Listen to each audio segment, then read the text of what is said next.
X pede liberação no Brasil ao STF.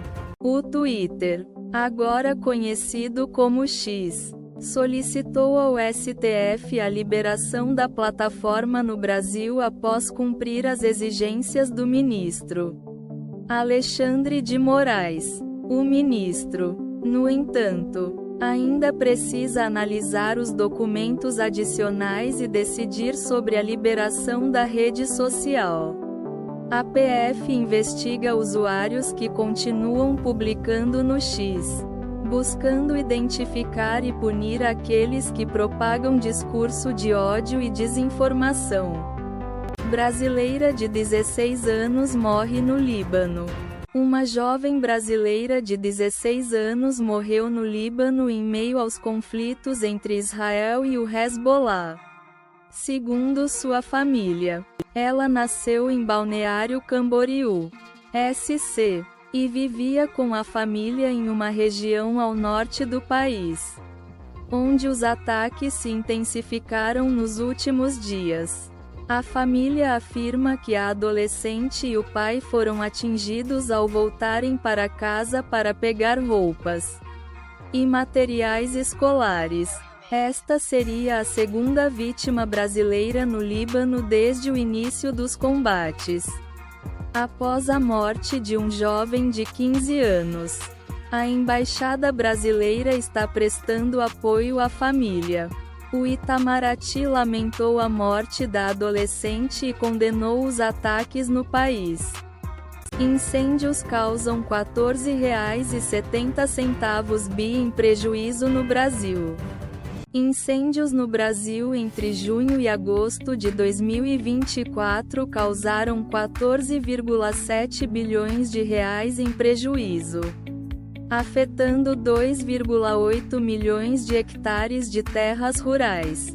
O maior impacto foi na pecuária de corte, com São Paulo, Mato Grosso, Pará e Mato Grosso do Sul sendo os estados mais afetados. América do Sul, calor, seca e incêndios. Um novo estudo indica que a América do Sul está enfrentando temperaturas mais altas, secas mais intensas e um aumento no risco de incêndios florestais. As mudanças climáticas são apontadas como a principal causa desses eventos, intensificando os períodos de seca e elevando as temperaturas, o que cria condições propícias para incêndios. Morre Armando Freitas Filho, poeta brasileiro. O poeta Armando Freitas Filho, um dos maiores do Brasil, morreu aos 82 anos no Rio de Janeiro. Autor de obras como Palavra, A Mão Livre e 3x4. Freitas Filho ganhou o Prêmio Jabuti e outros prêmios importantes. Ele também publicou o livro de prosa, Com Só Prosa, em 2022. Caso Anique Herd, corpo é encontrado e Lourival confessa crime. Um exame de arcada dentária confirmou que o corpo encontrado na casa de Lourival Fatica, assassino confesso de Anique Herd, é da advogada desaparecida desde fevereiro. Lourival, que inicialmente alegou ter sequestrado Anique, confessou o crime em agosto e indicou o local onde o corpo estava. A investigação revelou que Lourival, com a ajuda da família de Anique e de sua amante, orquestrou um plano de extorsão, exigindo 4,6 milhões de reais do marido de Anique. A filha de Anique desconfiou da história e procurou a polícia, levando à prisão do grupo por extorsão. A descoberta do corpo e a confissão de Lourival permitiram que ele fosse indiciado por homicídio. Cometa do século, C. 2023 a 3 já é visível e pode brilhar como Hale-Bopp. O cometa C. 2023 a 3 Tsushinshan ATLAS, apelidado de cometa do século, está se aproximando do Sol e ficando mais visível no céu noturno. Apesar de ainda não ser possível garantir sua visibilidade a olho nu, o cometa poderá ser observado com telescópios ou binóculos. A chance de desintegração durante a passagem próxima ao Sol ainda é incerta, mas a expectativa é que ele permaneça visível até outubro. O brilho máximo do cometa, que pode atingir magnitude 3,0 ou 2,0, está previsto para 13 de outubro, quando estará mais próximo da Terra.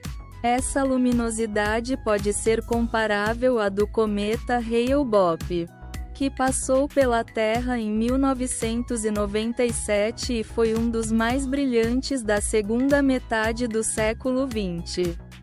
Para localizar o cometa no céu, aplicativos de observação de estrelas como o Star Walk 2 ou o Sky Tonight podem ser utilizados.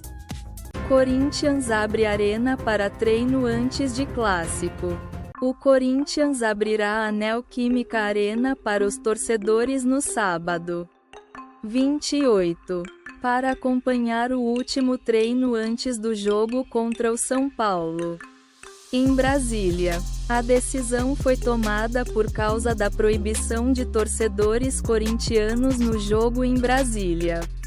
O treino será aberto ao público, e informações sobre horário e ingressos serão divulgadas em breve. Banxico corta juros em 0,25 ponto. O Banco Central do México, Banxico, reduziu a taxa básica de juros em 0,25 ponto percentual, para 10,5% ao ano.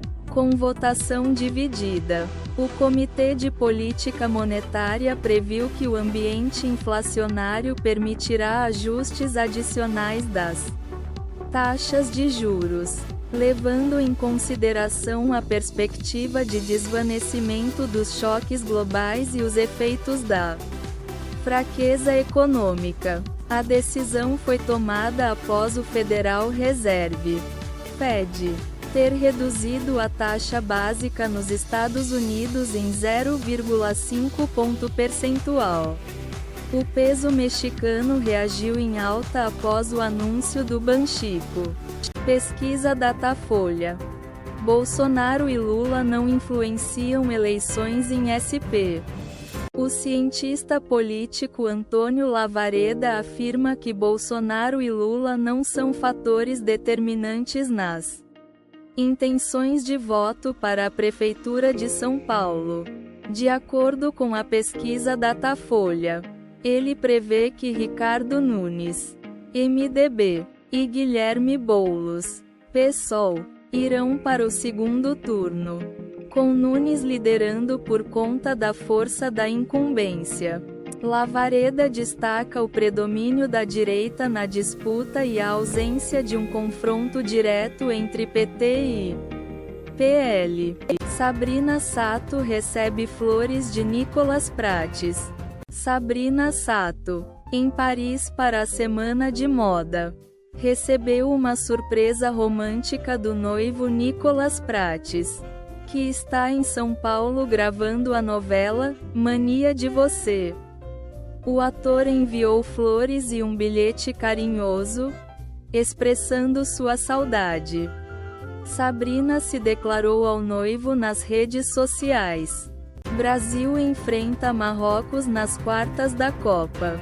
A seleção brasileira de futsal enfrentará Marrocos nas quartas de final da Copa do Mundo de Futsal. O Brasil já venceu Marrocos na mesma fase da última Copa do Mundo.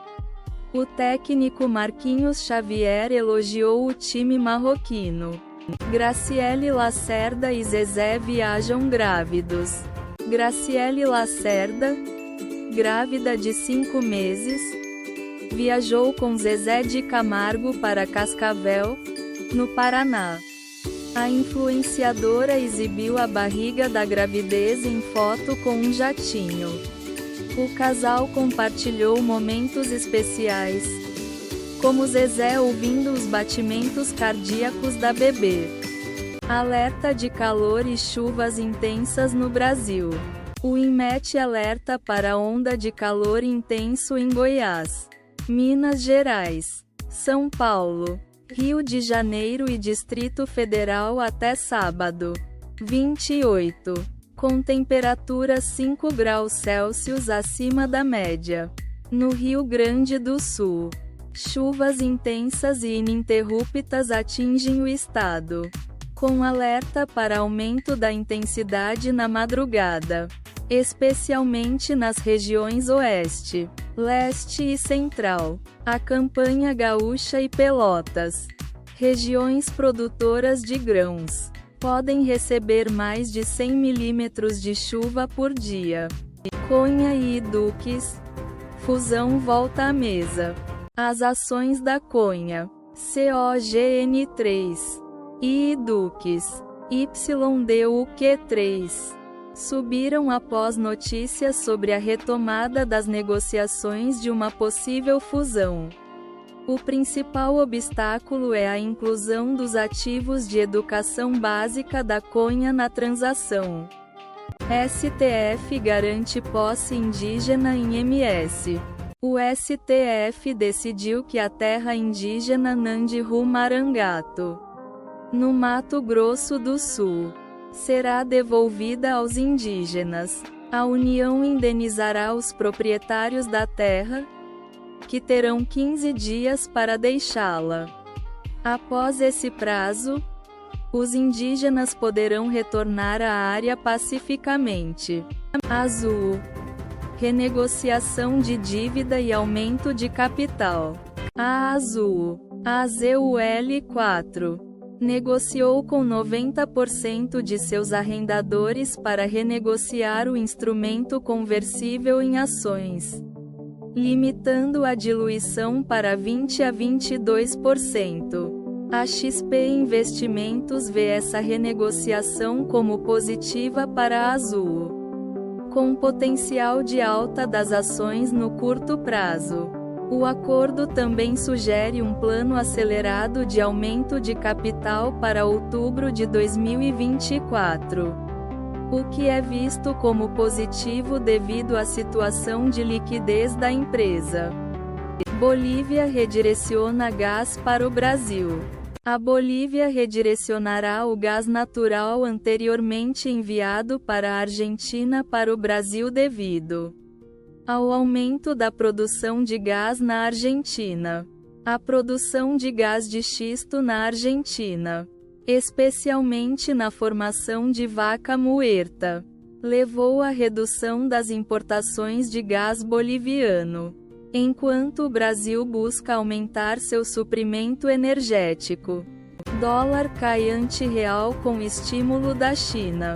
O dólar caiu frente ao real nesta quinta-feira, 26, impulsionado pela fraqueza da moeda no exterior. A China anunciou novas medidas de estímulo econômico, incluindo a emissão de títulos soberanos especiais no valor de 1,55 trilhão de reais, para combater as pressões deflacionárias e impulsionar o crescimento. As medidas chinesas fortaleceram as divisas de países exportadores de commodities, como o Brasil, e o dólar à vista chegou a cair 1,32% no início da sessão.